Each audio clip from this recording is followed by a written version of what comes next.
speaker is Andrew Murray, who is Unite the Union's Chief of Staff. Unite the Union is Britain's biggest union.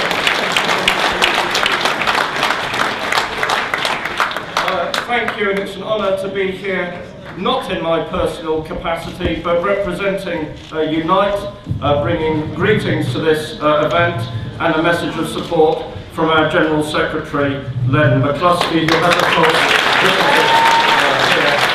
I would say personally it's a pleasure for me to be here in the borough of Tower Hamlets, where I spoke many times 10, 12, 15 years ago against the criminal war on Iraq, then being launched by Blair and Bush.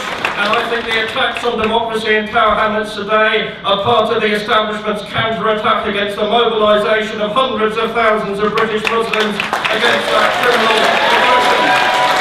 And let me say, Unite is proud to associate itself with Lutfur Rahman. We have worked closely with him. We have opened a centre in Cable Street, helping together to bring education and training to people in this borough. We also welcome the fact that he's one of the few local authorities anywhere in the country to have said they will not do any deals with firms that blacklist trade unionism. So we are proud to work with him. And Richard Morley, that is not spiritual influence, that is class solidarity, and I'm proud to proclaim it here today. And on the subject of spiritual influence, we are told in the classic manner of a British colonialist that all these ignorant people have been misled by their clerics. And we have examples from the Bishop of Neath calling down damnation on those who voted for Irish nationalism in the last century. But his case rests wholly on a letter from 101 imams. I had a look at the letter. This is the seditious material they are producing. We are addressing the fact that Tower Hamlets has made significant and enviable improvements in the areas of housing, education, community cohesion, interfaith harmony, road safety and youth development. It is essential that someone is elected at mayor who is able to lead these improvements and who will not discriminate on the basis of language, colour and religious identity.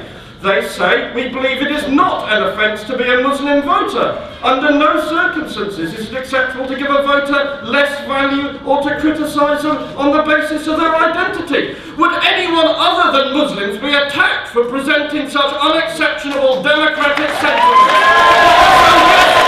Richard Morley, because you are holding Muslims to a different standard to anyone else, because you want to drive them out of politics, yes, you are an Islamophobe! Yes!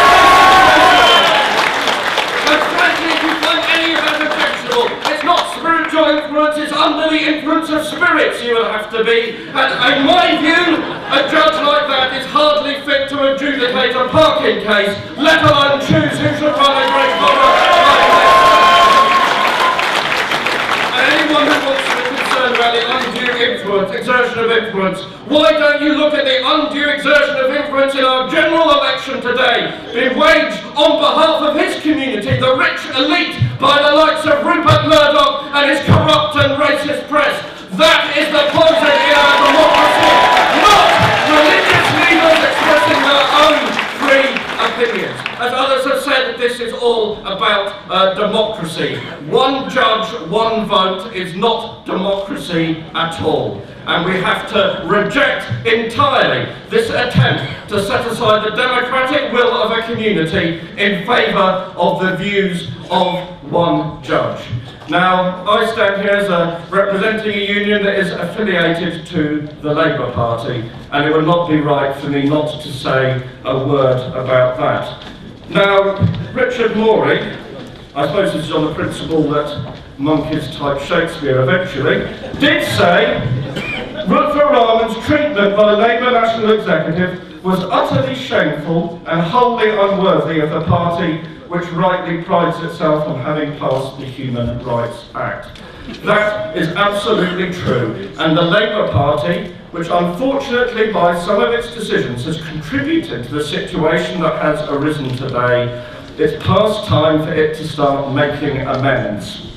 Now, I have a poster dating from 1906 produced by the Labour Party saying, vote Labour against judge made law, reflecting the fact that the Labour Party then knew that only democracy and not judicial decisions, then directed against trade unions, a habit that has continued to this day, I might add, that only democracy could advance working people's interests, ordinary people's interests. Even the Labour Party never imagined judge-made elections taking place.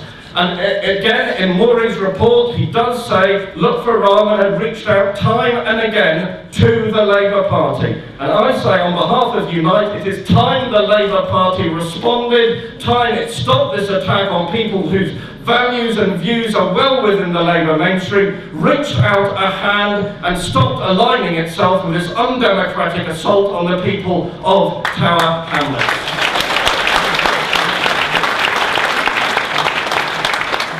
So, colleagues, to conclude my remarks, I know we're told, obviously, you're always taught to play the ball and not the man, but Richard Maury was pretty free with personal abuse and remarks to, I think, a scandalous extent.